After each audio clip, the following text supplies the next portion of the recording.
ahay hooyo nolosha hooyanimadana waxaan kala kulmaa had iyo goor waxyaalo aad u badan oo i cajab geliya igana yaabiya waxaan isku dayaa wax kasta oo iga yaabiya inaan u turjunto sidii ay tahay fariin la ileeyahay kan uga faa'iideyso cashar noloshaada aad ku dabaqi kartid waxaan wada ogsoonahay caruurtu intaani af Soomaaliga baranin amba intaani hadalka baranin luqadda ay ku hadlaan inay tahay oohinta ilma markuu wax u baahan yahay luqadda uu inagu hadlay waxa weeyaan inuu ooyo waxaana laga yaabaa ilaa iyo intuu ka helayo waxa uu doonayo inaanu oohinta kala joojinin laakiin se intaynan mawduuca guda gelin waxaan doonayaa insha Allah taala bal inaan laba tusaale ka soo qaato ilmaha yar oohintiisa ilmaha yar markuu ooyayo mar wuxuu u ooyaa wax daruuri ah oo lagama maarmaan ah marna wuxuu u ooyaa wax aan daruuri ahayn oo laga maarmi karo waxyaalaha aan daruuriga ahayn ee ilmaha yar u ooyo waxa kamid ah inuu arko ilmo yar wax haysta uu ku ciyaariyo dabeetana uu damaacinimo uu ooyo marka kalena waxa uu ooyi karaa waxyaalaha daruuriga ah waxa kamid ah inuu luloonayo ilmaha yari inay gaajo darani hayso amba inuu xanuun hayo ilmaha iyadoo hadba ay ku xiran tahay aqligiisa iyo maskaxdiisu inta ay leeg tahay da'dana ay ku xiran tahay waxa jirta marka uu u ooyo wax aan daruuri ahayn la kala tusi karo wixii qalad ah iyo wixii sax ah yani laga tarbiyadayn karo oohinta aan daruuriga ahayn hase ahaatee ilmuhu amba aqli ha lahaada amba yaanu lahaanine inta aanu hadalka baranin oohinta ayuu u micinsadaa wax kasta oo daruuri ah oo uu u baahan yahay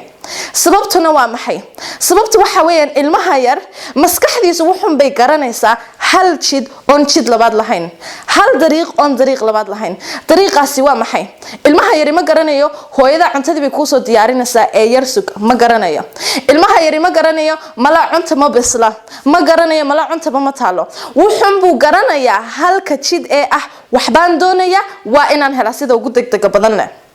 ma laga yaabaa dadka waaweynse markay wax doonaan iyagu in ay oohin macinsadaan sida ilmaha yar amba markuu qof weyn gaajoodo luloodo amba uu xanuunsado uu qaylo isticmaalo ilaa intuu ka helayo wuxuu doonayay amba uu cay iyo dagaal bilaabo lagama yaabo sababtuna waxa weeyaan qofka weyn aqligiisu waxa uu u ogolaanayaa uu saamaxaya inuu arko hal jid wax ka badan qofka weyn markuu gaajoodo waxa laga yaabaa inuu isagu garto uu arko dariiqyada ah mala cunta ma bisla mala ma taalo ha qayline xishood yar sug ha degdegine ujeedada waxay tahay ka warama marka aynu wax doonno ee aynu nolosha ujeedo ka samaysano hadii hal dariiqun aynu banaysano oo dariiq kasta oo kale aynu iska indhatirno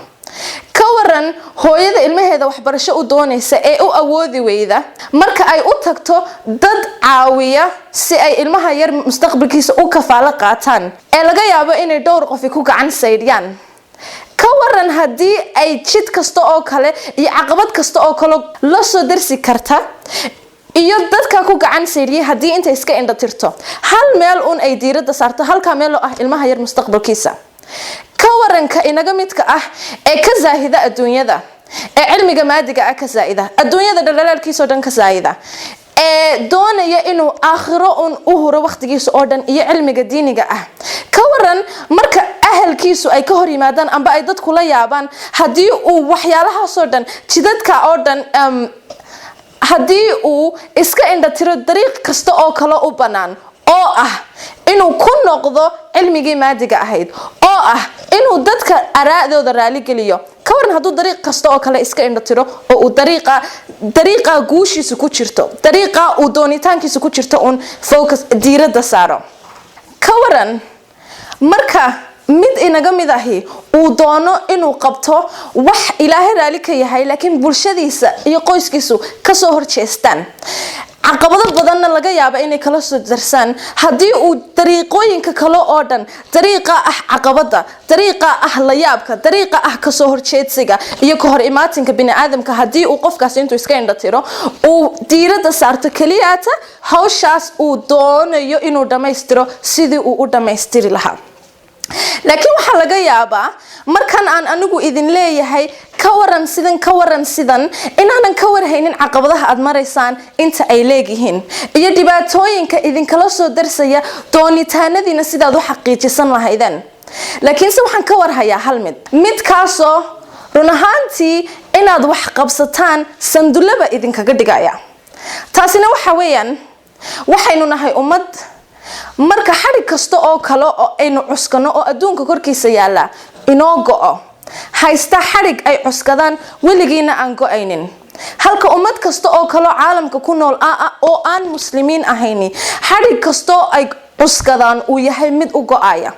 ilaahay subxaanahu wa tacaala wuxuu quraankiisa ku yiri a'uudu billahi minash shaytaanir rajiim لا إكراه في الدين قد تبين الرشد من الغي فمن يكفر بالطاغوت ويؤمن بالله فقد استمسك بالعروة الوثقى لا انفصام لها والله سميع العليم. إلهي سبحانه وتعالى وحي إن ليه هي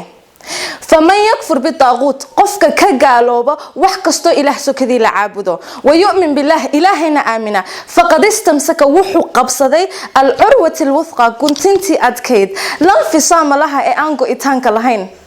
سبحان الله بلو fiirsada waxa weeyaan guntin iyo xarig hadii aynu cuskano ay tahay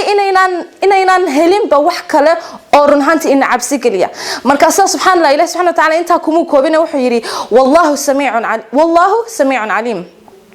hadii doonitaankaagaas ay dhibaato kala soo daristay iyo murugo subhanallah ilaahay wuxuu ku leeyahay wallahu samii'un alim weeyaan wuu ogyahay وكور هيا دبتة دمريسد وأنا سميع هدي دبتة كالوسو درستي رياضة ذا حقيقين تهذا إيو طريقة إيو جوشة أدوني سينات قاعدين أنت مروجو كالوسو درستي دبتنا مروجو ذا درت ذا ضد واقضي إلهي سبحانه وتعالى وحكله إن الله سميع وحويا مقلبضنا إلهي وكور هيا سبحانه وتعالى وحين هاي أمد هاي سته إلى الرجعة rajo saa uga qulqulayso oo marna aan laga yaabin inay rajadaasi joogsanto, halka ummad kasta oo kale oo adduunyada korkeeda ku nool ilooyinka ay ka dayaan rajada ay yihiin qaar boqolkiiba boqol la hubo inay marun dhamaan doonaan. subhanallah in rajada beelnaba dhaafo waxaynu nahay ummad la yidhi haddii aad rajo beeshaan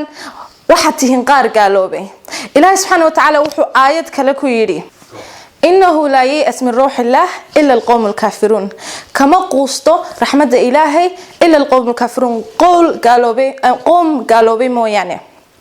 waxaynu nahay ummad marka ay wax codsadaan loo balan qaaday codsigooda in la ajiibayo oo loo aqbalayo. إلهي سبحانه وتعالى آيات كله كلية وإذا سألك عبادي عني فإني قريب أجيب دعوة الداعي إذا دعان فليستجيبوا لي وليؤمنوا بي لعلهم يرشدون. وإذا سألك عبادي عني نبي محمد قورتا أي أدوم ذو إجاكا ويديان أنا حقيقة فإني قريب أشج واندوه هي أجيب دعوة الداعي إذا دعان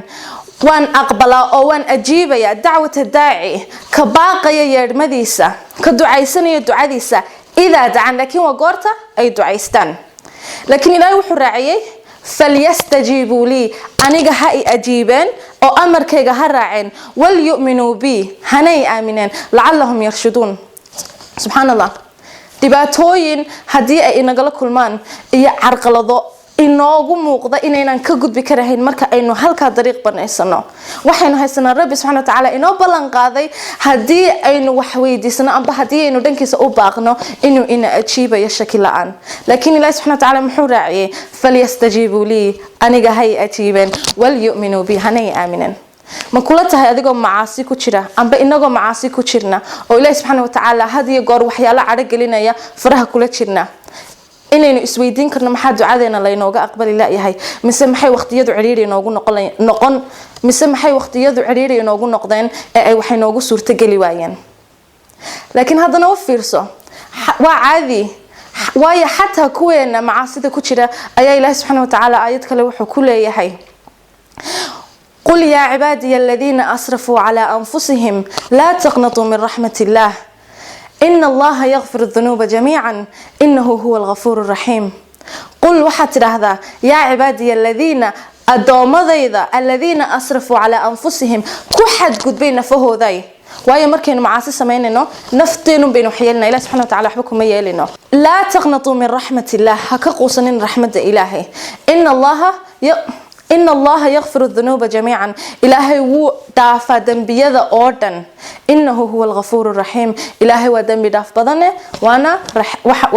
وأنا نحرس بدنه. marka baaqa aan idinka idin diraya waxay tahay sida ilmaha yari markuu ooyo halka jid ugu banaan yahay halka jid ah inaanu oohinta kala joojinin ilaa iyo inta marka uu gaajoonayo cunto afka looga gelinayo ilaa iyo inta marka uu luloonayo laga seexinayo iyo ilaa iyo inta markuu xanuunsanayo kaarku ka go'ayo idinkuna markaad hal jid banaysataan inaydan ka joogsanin ilaa iyo inta aad ka gungaadhaysaan ujeedadiina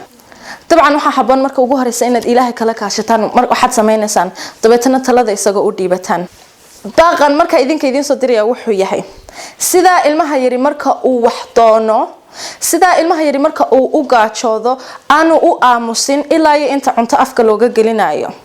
sida ilmaha yari marka uu u luloodo aanu oohinta u joojinin ilaa iyo intuu labada indhood iskugu qabanayo amba dhinaca dhulka ka dhigayo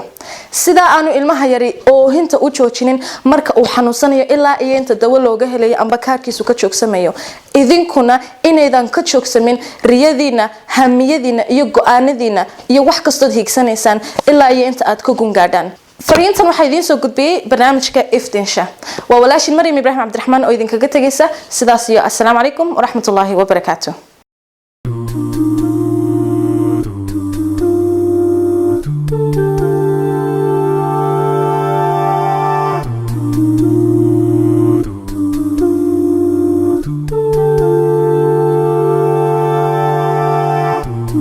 You